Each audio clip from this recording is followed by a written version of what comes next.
And now we're just moving on So to next we have Kristine Carlson's Kristine. coming in. Oh, Thank you for joining us in our Global Peace teleconference, Kristine. So Kristine is Kristine Carlson is a best-selling author, spiritual teacher, public speaker, and retreat leader. Kristine Carlson is best known as a co-author of beloved titles like Don't Sweat the Small Stuff books, Heartbroken Open, From Heartbreak to Wholeness, An Hour to Live, An Hour to Love, and more. Kristine is an inspirational champion for women navigating significant life change. Through her own experiences with tragedy, heartbreak, and profound awakening, Kristine guides audiences into embracing the ebbs and flows of life change with courage and resilience. So we're so blessed to have you on our show, Kristine. This is about peace, and I'm not through kindness and you are somebody for us who embodies that power of peace and wisdom. I've met you before. We've interviewed you in the past. I'm just going to tell our audience in the world that you are by far one of the most powerful people I've ever met. I want to thank you so much for coming into the teleconference to support us with this project. Oh, that's so lovely and so beautiful for you to say. And wow, thank you. Thank you. And thank you for the opportunity to speak. It's always beautiful to come on and speak on topics of peace and love and kindness. So thank you. So we would be interested to know what your message would be to people in today's times regarding peace and how to develop that within, without, for ourselves, for our communities. Well, when I was listening to Candace, I was thinking, wow, we're all probably going to say very similar things in our own way, which is the nature of what we all do in this world. I like to think in my own life, when I think about how I want people to think of me, this is something that helps me really set an intention for how to live. And I think when we live intentionally, we live with a focal point on the horizon to how we want to be in this world. And one of my own personal intentions has always been to lead with love and kindness. And when I die, I want people to say about me that she was one of the kindest people that I ever met. And I think when we live according to how we would want to die, how we want to be remembered, and we really live to our authentic expression of that, we also find a sense of deep purpose and meaning in life. And I've always thought it's so much easier to be a kind person than it is to be a mean person. And on the rare occasion when I get my feathers ruffled and I'm mean, I realize that because then I have to apologize. And I think that's so much work to have to apologize for your behavior. And I think back to when I was a parent, when I was parenting young children. And I thought about that a lot. Like if I, lost it with them, I'd always go back and apologize because it always feels so bad to not lead with kindness. So I think that's one thing in today's world. We're living in a very stress-filled time. I've noticed people out and about, they're stressed. People aren't kind right now by nature. They're because they're reacting to the environment. And the other thing I would love to say that's very practical about how to be a peaceful person is you can't react to your environment and to the circumstances you're in. You have to respond. And those two words are very, very different. Reaction means that it's like a knee-jerk reaction. It's almost like a reflex. You just react. You don't stop and pause and feel your heart, feel into what's there, what's present. Sometimes if you do that, you still feel into what's present and you might be angry in your present state, but because even peaceful people get angry. But if you stop and pause and you ask yourself to lead with kindness, even in your anger, then generally speaking, you can have a very constructive conversation with somebody. And even that, even a conflict can be peaceful. So there's a way in which peacefulness comes out of a deep level of inner contentment in one's soul. And I think that contentment comes from a place when we align our actions with our values in life and when we live intentionally, whatever that intention might be. But I do think that love, kindness, compassion, self-compassion, gentleness, um, but also fierceness. There's a way that you can be a very peaceful person and still have very high boundaries, and to be a very high level communicator um, amidst that peacefulness. It doesn't mean that you're like a doormat or a rug for people and you lay down. When Candace was speaking of surrender, that's not at all what surrender means. Surrender means an opening, an awakening, an opening to what is present. And I think that true peace and true inner peace and true that sense of power, maybe David, that you spoke of, that you felt from me, came from the presence that I experience within myself. And it's like that whole within without, like if you have it within, then it starts to show, and it radiates this energy outward. And that is what I find to be very peaceful. If you want, I could lead your audience through a golden pause. I do a golden pause. It's a very short meditation, but this is one of my kind of signature meditations. It's so simple and so easy to do. And it's how I've learned and how I've taught people to begin to pause in their lives and really to be able to slow down to what is present, and then to speak from that place of love and kindness and heart. That would be wonderful. Okay, great. Okay, so as you're listening, just go ahead and sit comfortably in a chair and uncross your legs and place your palms open on your lap. And just begin to breathe with us. Breathe in through your nose, allowing your chest and your belly to fully expand, taking in the fullness of your breath. And on the exhale, just release that breath and let go of any tension you feel. And breathing in pure golden sunlight to the top of your head, to the tips of your fingers and your toes. On the exhale, just release, relax, and sink inward. Breathing in pure golden sunlight through your mind, through your heart, through your entire body. On the exhale, release any fear you feel. And breathing in pure golden sunlight to the top of your head, to the tips of your fingers and your toes. On the exhale, just sink in a little bit deeper. And breathing in one last breath through your entire body of golden gratitude.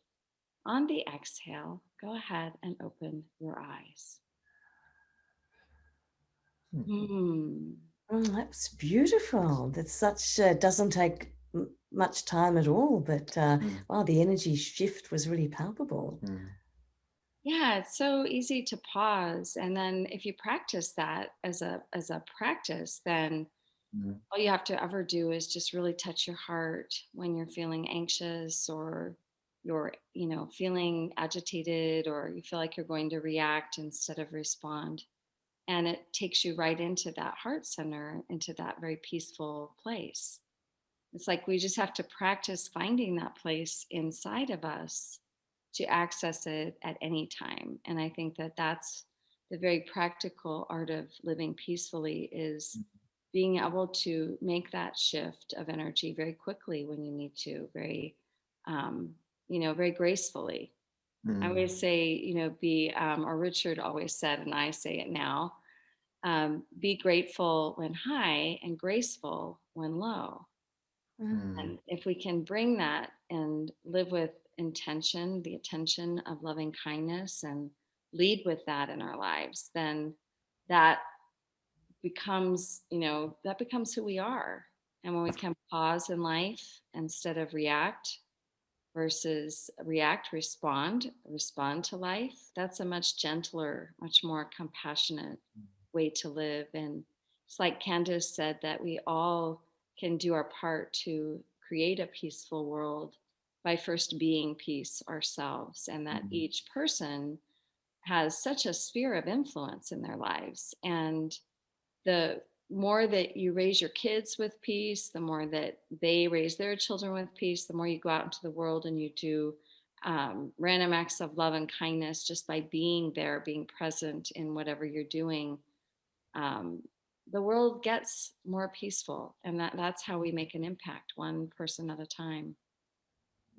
That's you've also echoed the words of Diane Gray, who was on first this morning, talking about grace. I don't know if you know about Diane from her work with the Kubler-Ross Foundation and work in death and dying and grief, but she came in talking about this very thing as well, and gave a very inspiring and impassioned message on the same topic. You said we're all... Place your hand on your heart, activating your heart, opening your heart, and spend a moment thinking of one thing you feel grateful for. And as you attune to that one thing that you feel grateful for, breathe it in through your heart, through your mind, through your core, through your entire being. And on the exhale, just release and let go of what doesn't serve you.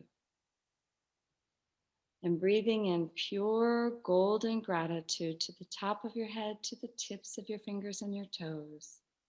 On the exhale, relax, release, and let go. And breathing in pure golden gratitude to every cell of your being. On the exhale, allow it to wash over you like a cascading waterfall of pure joy.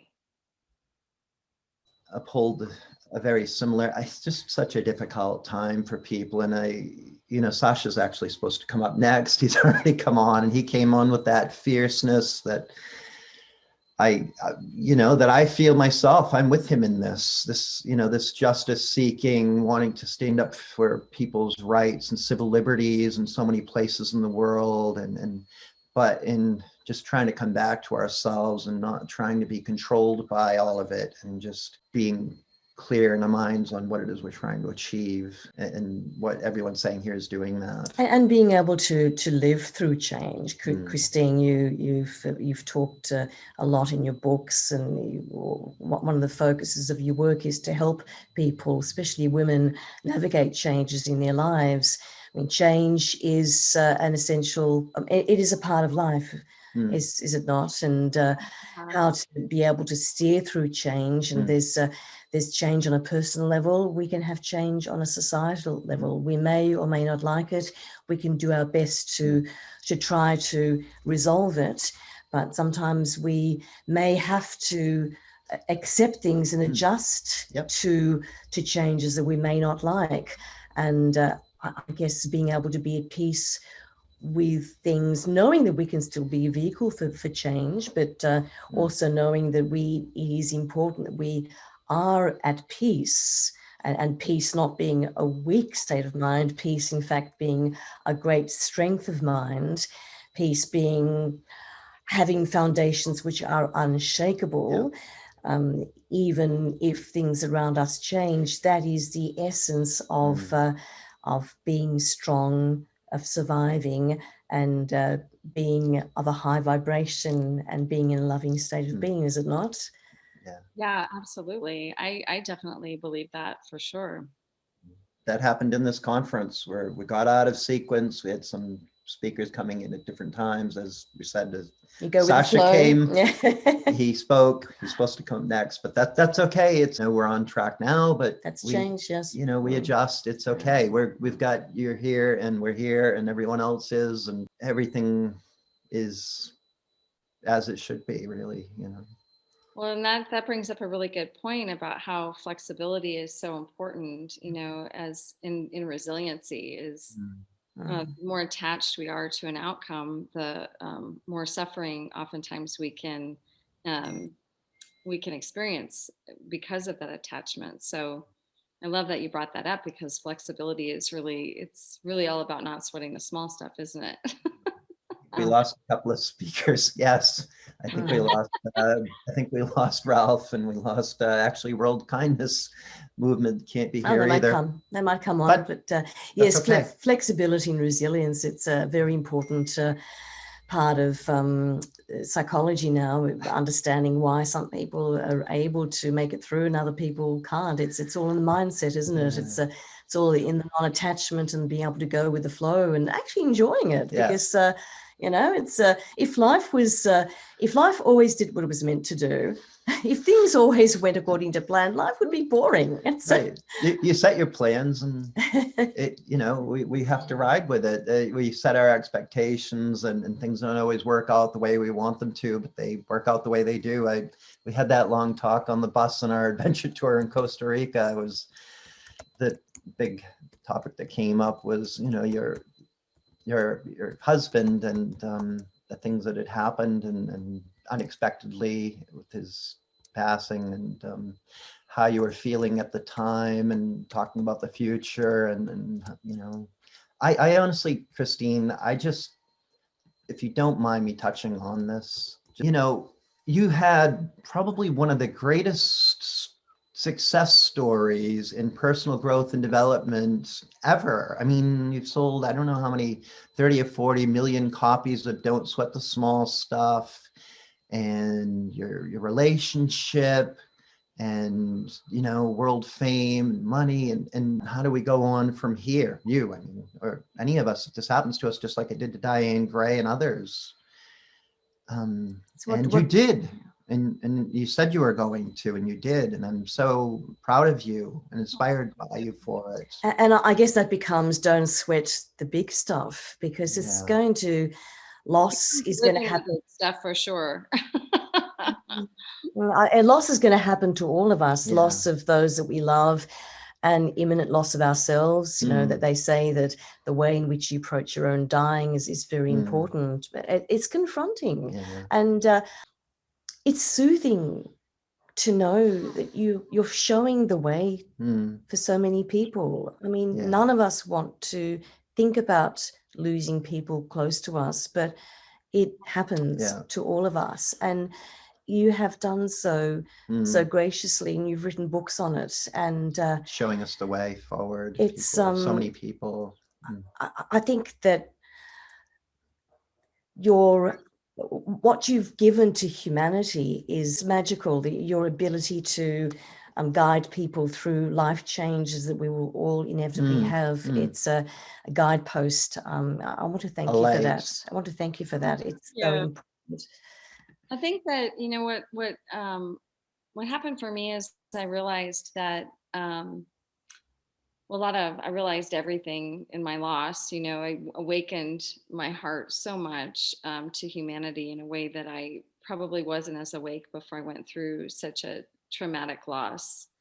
But for me personally, I just realized that we all have the ability to step into our lives, and if we love life first, like we really, really love life, then that's the overarching nemesis that gets us through the really horrible things in life that can happen sometimes. And I returned to that I realized that I love my life. I love this life. And and if that's your first love, then everything else you can love just as much, but you're always going to return to that first love of life. And so I also have realized the continuation of a relationship, that just because somebody dies doesn't mean they're gone to us. And that's one of my other messages for people who go through loss is that you have to find your way to the new relationship that you have with your beloved person. But it's there. And that's a beautiful recognition when that happens, because then it changes everything, and it changes the idea that death is scary and that death is the end. Death is not the end. Death is very much the beginning of something new. As Bob Monroe said, we are more than our physical bodies. We are infinite souls having a human experience. Right. And this is just a physical body. There's so much more. Yeah. I've experienced a lot of these types of losses in life, you know, and we see suicide on a regular basis, unfortunately. But you know, and my relationship with the event called death has made my life so much better. I feel liberated. I had talked to you personally about my own spiritual death, and I don't think I would have continued on. I just would have, you know, had I not known what I know now. And I think it's really important that people may not experience it, but it's there. And we're speaking on this just so that everyone knows that it's important to live life and enjoy it in every moment. And that's what you were saying. Yeah, and You there's said also also, there's a time for grief, and there's a time to go through the grieving process, and the grieving process is actually quite a healing process. So um, there's a time for that, you know, and yet it doesn't last forever, and it's not that you don't love deeply, like completely, but grief is not meant to last forever. Grief is meant to come and heal you and allow you to express what is your sadness and your despair. And then once that's gone, and once that's over, it doesn't mean you will never be sad again. I have my moments of sadness, wishing Richard were by my side and body, um, but it's not the same anymore because I'm no longer in grief. And I think people have that misnomer that if they haven't gone through loss, they think that grief means love and that you're going to be in this dark place, this dark state of mind forever. And it just isn't like that. no, this is so true. And yeah, I mean, I've experienced various levels of grief, and it comes back up, like you said, and then it's just you kind of in your head say, there it is again, and I'm going to get through it. It Yep. goes like this, and it's an act of kindness to yourself to be kind to the grief and the sadness and the losses. And in doing that, you're going to be kind to others as well, because the grief is in the world. It's collective. And I get upset when I see bombs being dropped on schools and children and all these things that are going on. I do. And I feel a sense of loss and grief over it, as well as the anger. I feel it all, like just like everybody else. We all feel these things, the whole range of human emotions. Honor it. It's there for a reason. It's not, we don't try to just drive it out, but we don't have to act on it in the moment either. It's just, like you said, kind of observing it. I don't know who said that. You observe, you accept, and then you allow to flow through you and out of you. I think there's a place for anger. There's a place for all emotions, and anger is a very powerful, initiator. Anger can be a catalyst for change. But I don't think that, hurting other people in anger or even using your anger as a weapon, and that's not what I'm speaking on. It's the kind of inner passion that makes people really care about the issues of other people, that makes people stand up and care enough to do something, to act differently. And so I think that anger in that way can be very constructive, and also the kind of anger that you express when you get it out of your body. When people have been, let's say, victimized, raped, or hurt, traumatically hurt by somebody else, they carry a lot in their bodies. And I think that it's very healing for them to express all emotion out of your body, get it out of your body. And so it allows your body to be that very beautiful, healthy vehicle that's clear and open, to being that creative being that we're all here to be. And whatever form that creativity takes in the form that's you, that's your individual you, it's all beautiful. But it oftentimes it can't come through through that container, that vehicle that is blocked and marred, you know, by trauma, by anger, by emotions that are unexpressed. So I don't know where that came from, but it felt like it was important to say. Inspired message from within yourself and somewhere else at the same time, possibly. Yeah, we do that a lot, I've noticed. Thank you, Kristine, for your very inspiring words. Thank you. Thanks for having me on. This is great work you guys are doing. Thank you so much. I appreciate you supporting us in it, as you always have, and it's always such a pleasure to speak to you and have you on board with us. If people would like to know more about you, would you like to tell us your website? And oh yeah, you can go to KristineCarlson.com, and that's with a K, and Carlson with a C. And you can also download a golden pause on there too, if you want to. If you liked that golden pause and you want to do it, it's on there. You can download that if you like. And yeah, it's been a pleasure. Thank you so much. Congratulations on. I wanted to actually, I was going to send you a text and say congratulations on your new venture with you've got a show a Netflix show coming up on Don't Sweat the Small Stuff. Right, yes. Oh yeah, it's a Lifetime movie. Yeah, it's wow. I mean, I'm still kind of like pinching myself over that. I can't believe that's actually happening.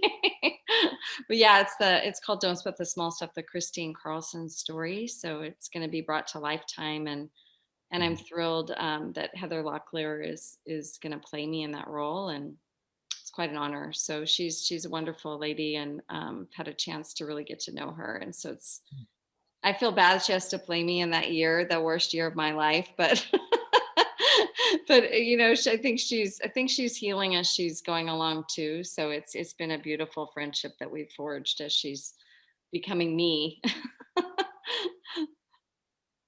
Well, we look forward to seeing that movie when it comes out. Thank you very much. Thanks. We've had Diane Gray actually worked with Olivia Newton-John and a couple of other well-known singers. I told her that I want to try to connect you two at some point. I know there's something to be done there, but maybe that's me. But it's just so great to just see you going along. I do see your stuff and keep track of it, and just so inspired by you. Thanks so much.